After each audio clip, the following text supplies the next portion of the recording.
Good morning, children. Welcome back to your English class. Hope you understood the first two stanzas and the figure of speech used in those stanzas. Okay, have you read the poem, children? Yes, I know you read the poem because you are good children, aren't you? Anyways, do you remember our poet's name? Yes, he is Robert Frost. Right. Today I will be explaining you the concluding stanzas, its figure of speech and the rhyme scheme of the poem. So let's move on to the lesson. Children, before we begin, let me sum up the content of the first two stanzas in 2 or 3 sentences. In the opening lines, we found that the poet was standing at a point where two roads diverged. He got confused. After a long time, he took the decision of choosing a road which was less travelled. What do you mean by less travel? Less travel means a few people had walked on it. Now, children, let me read the poem and discuss what the poet tries to convey in the last two stanzas. Two roads diverged in a yellow wood, and sorry, I could not travel both. And be one traveller long I stood, and looked down one as far as I could, to where it bent in the undergrowth.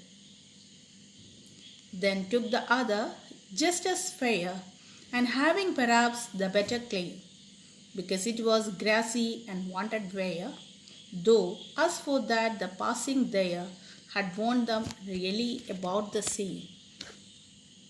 And both that morning equally lay, in leaves no step had trodden black.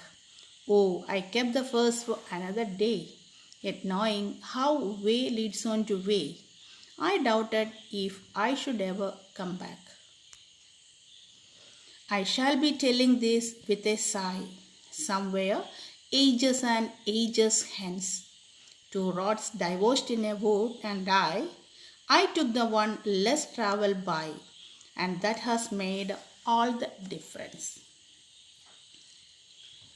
Okay, children, now let's see the third stanza. Here the poet says that both the roads were similar that morning.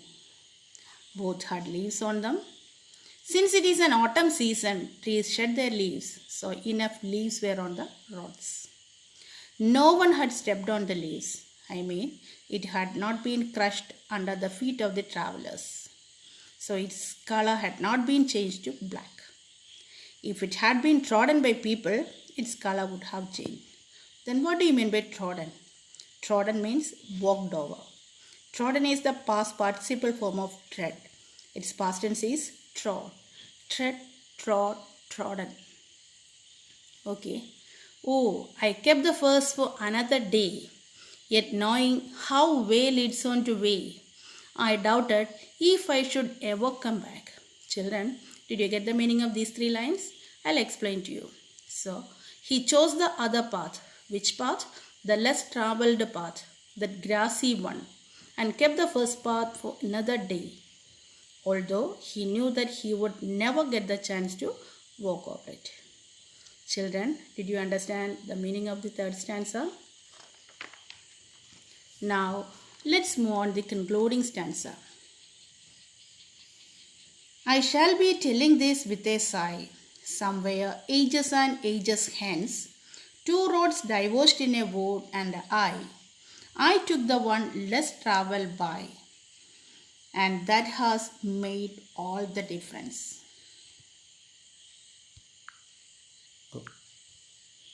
Okay, here the poet says that after a long time, in the future, he will say with a sigh that once upon a time he had reached such a point in life that there were 2 options for him, and he travelled on that road which had been travelled upon lesser number of people, and that decision has made all the differences or changes in his life. Okay, children?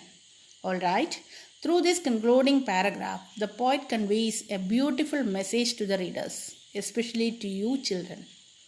You should be wise and be careful while making choices out of the options that you have in your lives.